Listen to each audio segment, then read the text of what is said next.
Ni kwamba tuko hapa kuflag off medicine supplies kwa zile hospitali zetu zote za county.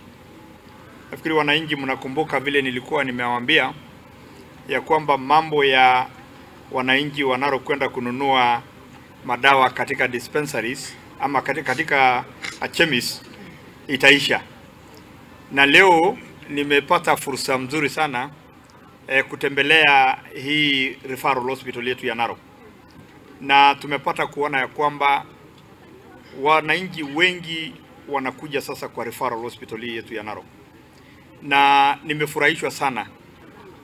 44 additional health centers, dispensaries na pia maternity wings.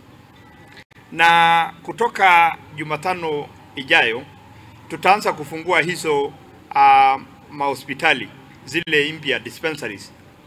Na hizi dispensaries tarehe moja tutakuwa na waziri wetu wa health kutoka national government pale Talek. Tumejenga hospitali kusaidiana na Safaricom Foundation na pia wale partners wengine wote. Tumeweza kujenga hospitali ambayo imetukost milioni 123 ambayo waziri wetu watakuja kutufungulia. Na pia pale Angata Barikoi tuko na health center ambayo ilikuwa imeanzishwa hapo awali. But we are so happy because we can confirm or report the trends. Wananchi wetu wote wanapata matibabu. Pia mambo ya watoto ya chanjo, mambo iko sawa yote. And when all those services are aligned, it is also an indicator that we are improving life in Narok.